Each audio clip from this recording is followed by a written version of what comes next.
পৃথিবীর আলোটা তো দেখতে পারে। ও মাত্র পৃথিবীর আলো দেখছে অল্প কয়েকদিন হয়েছে। আমি আল্লাহর কাছে জিজ্ঞাসা করি কি জন্য আল্লাহ এত বড় কষ্ট দিচ্ছে। আল্লাহর কাছে তো এমন কোনো অন্যায় করি নাই।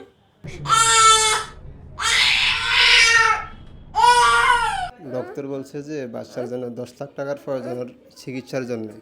এখন আজকে ইল্লাতে আমি 90,000 টাকা বাচ্চার জন্য সাহায্য আপনারা পাঠাইছেন। এখন মনে করেন বাকি টাকা আমি কিভাবে ম্যানেজ করব, উপরে আল্লাহ স্যার আপনারা আছেন, ওইটা আমি জানি না। যদি আপনারা আমার সবাই পাশে দাঁড়ান তাহলে হয়তো ব্যবস্থা হয়ে যাবে। আসসালামু আলাইকুম। এখন আছি ইসরাফিলের কাছে। তো আপনারা অনেকেই আপডেট সম্পর্কে জানতে চেয়েছেন যে ডক্টর কি বলেছে, ও অপারেশন করলে সুস্থ হবে কি না এবং ওর আসলে কি কি সমস্যা। তো সকল রিপোর্ট হাতে পাওয়া গেছে। তো ইসরাফিলের লিভার টেস্টের রিপোর্ট হয়েছে আলহামদুলিল্লাহ ভালো আছে, এবং বুকের যে ইকো করেছে ইকো রিপোর্টও ভালো। ডক্টর বলেছে যে ওর বয়সী বা কি ওর সেম ক্যাটাগরি যে রোগগুলা নিয়ে হাসপাতালে রোগী আসে তাদের থেকে ইসরাফিল অনেকটা ভালো আছে। ইসরাফিলের শুধু সমস্যাটা হলো পেটের মধ্যে পানি আছে এবং টিউমার আছে। ডক্টর বলেছে যে এখনও সময় আছে, যদি চিকিৎসা করানো যায় তাহলে আসলে ইসরাফিল সুস্থ হবে আল্লাহ যদি চায়। তো এই হলো বর্তমান আপডেট। মানে ইসরাফিলের ওষুধের এত দাম, এই যে দেখতে পাচ্ছেন যে এক একটা ইঞ্জেকশন এই যে 5,312 টাকা, মানে প্রত্যেক দিন এই এক একটা ইঞ্জেকশন দিতে হয়। এখন এই যে একটা লাগানো আছে দেখেন। তারপরে গতকালকে থেরাপি, ফার্স্ট থেরাপি দেওয়া হয়েছে, আজকে একটা থেরাপি দেওয়া হয়েছে। তারপর অন্যান্য ওষুধ ইঞ্জেকশন এগুলো তো আছেই। মানে ওষুধ ইঞ্জেকশন প্রত্যেক দিন আরও, মানে এই দুইটা বাদেও আরও 5,000 টাকার করে ওষুধ লাগে। তারপরে থেরাপি খরচ, তারপরে হলো এই যে রুম ভাড়া, মানে ইসরাফিলের খাবার বিল সহ রুম ভাড়া, মেডিকেল চার্জ, এই সব হলো 6,000 টাকার মতো। তো পার ডে দেখা যায় মানে এই ইঞ্জেকশন, থেরাপি, অন্যান্য কিছু। তারপরে এই যে দেখেন এই যে অক্সিজেন পর্যন্ত দিতে হয়। তো গত রাত্রে ইসরাফিলকে অক্সিজেন দিতে হয়েছে। তারপরে এই হলো আসলে বর্তমান আপডেট। তো ওর বাবা, আপনারা জানেন যে ওর বাবা আসলে মানুষের বাড়িতে মানে প্লাস্টিকের যে জিনিসপত্র আছে ফেরি করে বিক্রি করে। তো তার আসলে ইনকাম ছিল 200-300 টাকা, বাকি 400 টাকা। সে তার ঘর হারিয়েছে, গরু ছাগল হারিয়েছে, সব কিছু বিক্রি করে মানে তার মামার বাড়িতে আশ্রয় নিয়েছে। তো বলতে গেলে নিঃস্ব হয়ে গেছে। যে না, এখন তো আমার ইঞ্জেকশন তো ভালো কথা। আমি মনে করেন এই যে স্টেবলের পিছনে যে 500 টাকা খরচ করবে দৈনিক, ওরকম ক্ষমতা আমার নাই। তো মনে করেন যে এই শাকিল ভাই যদি মানে আমার পাশে না দাঁড়াইতো তাহলে মনে হয় যে আমি ইস্তাবুলকে এই হাসপাতাল নিয়ে এতটুকু আসতে পারতাম না। না আসলে এখন এটা হইলো মানে আমি পাশে দাঁড়ালাম বাকি আমার বন্ধু বান্ধব, যে আমি সবাই পাশে দাঁড়াই না, মানে আমি একটা উছিলা হয়তোবা একটা। ওই যে আপু ফোন দিয়েছিল, সে ডিবিসি নিউজ যখন প্রথম আপনার বাচ্চার নিউজ দেখছে, নিউজ দেখার পরে সে নাকি নামাজ পড়ছে, নামাজ পড়ে দোয়া করছে, আর উনি চিন্তা করছে আর আল্লাহরে বলছে যে আল্লাহ ইসরাফিলের সাথে শাকিল ভাইয়ের একটা যোগাযোগ করাই দিও, উনি যেন। আমি নামাজ পড়ে প্রতি ওয়াক্ত আপনার জন্য দোয়া করি, আপনার সন্তানের জন্য দোয়া করি। আপনারা সবাই দোয়া আমাদের করেন। আপনি তো মা, আপনি কেমনি সহ্য করেন, আর আমি তো মনে করেন আমাদের বেশি বোন, বেশি আমার রকম অনেক আত্মীয়। কষ্ট হয়, যে কষ্ট যাইতেছে আমি কারে বলি বুঝাবো, এটা আমি নিজে কারে বলতে পারবো না। ওর কষ্ট সারা তো রাত কেউ আমার বুঝে যে না, ছোট কষ্ট মাসুম বাচ্চা। যাইতেছে। ছোট আল্লাহ আপনার অনেক অনেক, আপনার দ্বারা আপনার মতো সন্তানরা আছে বলে আজকে দেশটা এই পর্যন্ত আল্লাহ টিকে রাখছে ভাইয়েরা।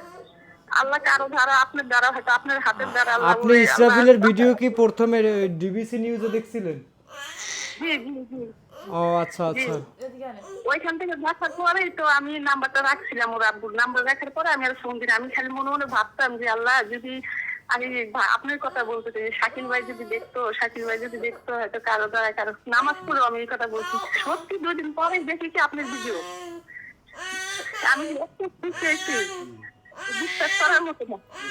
হয়তো বা আপনার নামাজ পড়ে যে দোয়া করছেন যে আমি আমি যদি ইসরাফিলের জন্য ইসরাফিলের পাশে দাঁড়াইতাম, হয়তো বা আল্লাহ কবুল করে নিছে আপনার কথাটাই। কবুল করতে হয় ভাই, আমি তো বিশ্বাসই করতে পারতেছি না যে আল্লাহ কিভাবে আমার কথাটা, মনের কথাটা শুনলাম। যে দেশবাসী এবং প্রবাসীরা ওরা তো মানে সবাই যদি আমার জন্য ইস্তাবুলের জন্য সাহায্য না পাঠাইতো তাহলে তো মনে করেন আমি ইস্তাবুলের মনে করেন যে ওরে হাসপাতাল পর্যন্ত আমি পৌঁছাতে পারতাম না। দেশবাসী এবং প্রবাসীরা আল্লাহ যেন সবাইকে ভালো রাখে, সুস্থ রাখে, সবাইকে হয়াত দান করে।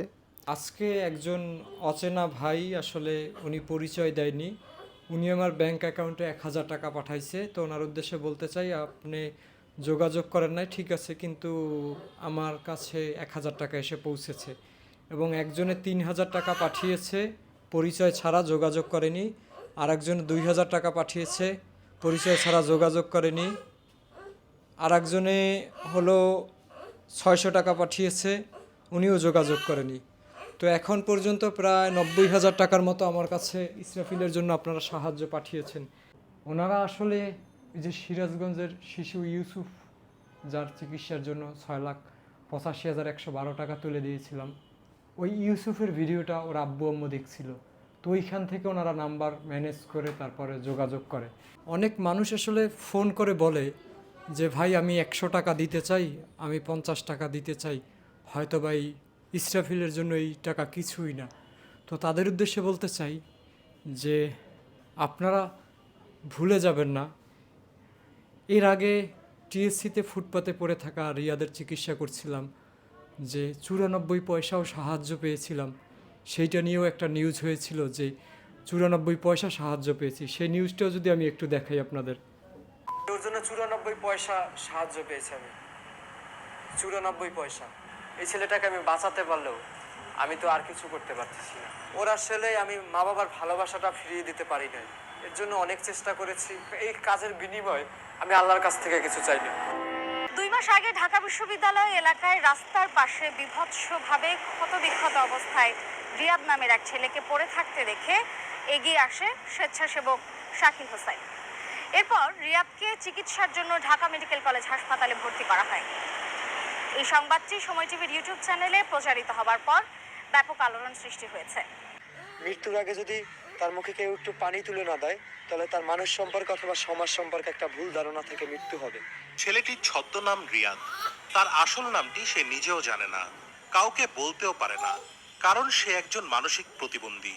হাসি আড্ডা আর খুনসুটিতে ব্যস্ত ছেলেটিকে দেখে বোঝার উপায় নেই মাস 3 আগে কি করুণ পরিস্থিতিতে মৃত্যুর হাত থেকে ফিরে আসে সে।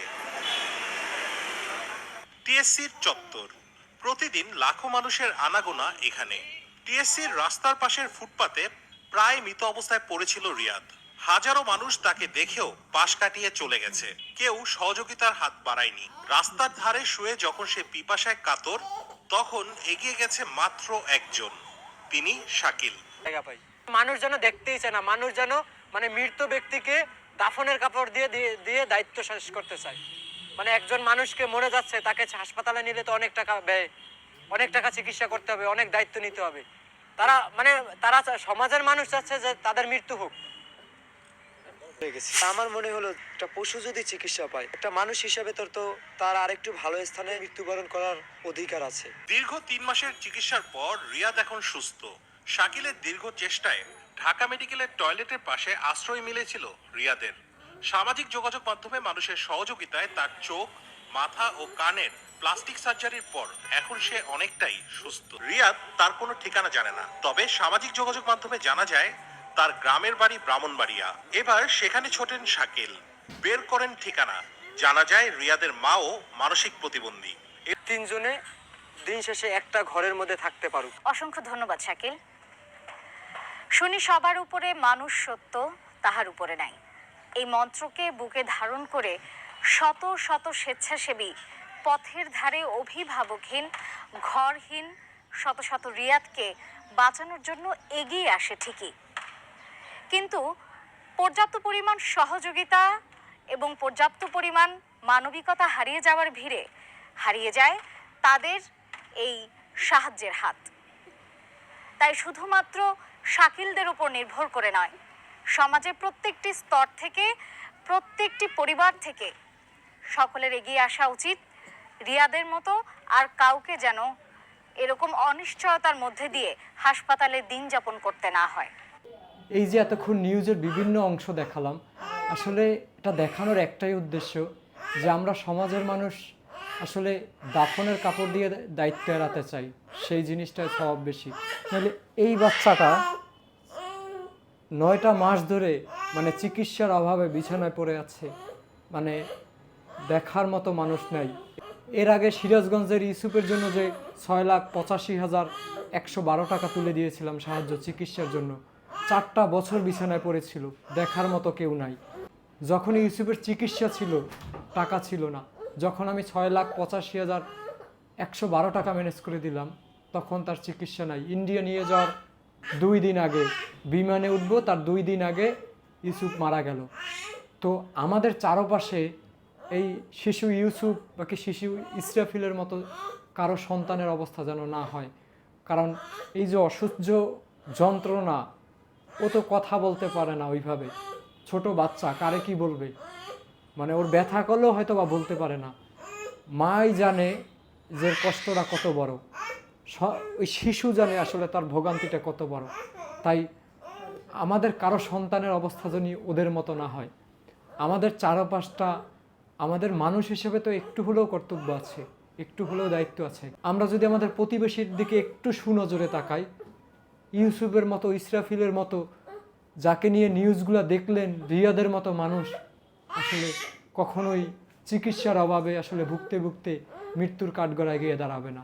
তাই আমাদের আসলে আমরা হজ করতে মক্কায় চলে যাই, কিন্তু আমাদের চোখের সামনেও হজের পরিমাণে সবসময় থাকে।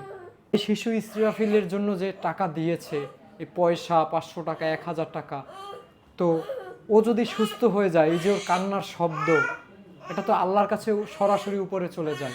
তাই আমাদের মসজিদ করার জন্য, মন্দির করার জন্য, স্কুল করার জন্য অনেক টাকা থাকে, হয়তোবা সেটা করলে জনম জনম মানুষ বলবে যে আসলে অমুকে এই মসজিদটা করছে, অমুকেই এই মন্দিরটা করছে, অমুকেই স্কুলটা করছে, অমুকেই কলেজটা করছে। কিন্তু মানুষের চিকিৎসার দায়িত্ব নিলে, মানুষের চিকিৎসা করে সুস্থ করে দিলে যাদের সামর্থ্য নাই, তাহলে তো আর কেউ বলবে না। তো এটাই তো আসলে নাম থাকলো না। ইউসুফের পাশে যদি শেষ সময়ে যদি যে চেষ্টাটা না করতাম, ইউসুফকে আল্লাহ নিয়ে গেছে, সেটা আল্লাহই ভালো জানে।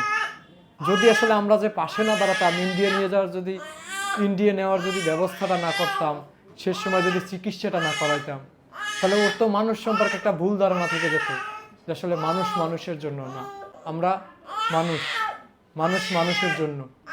ধন্যবাদ, ভালো থাকবেন, আসসালামু আলাইকুম।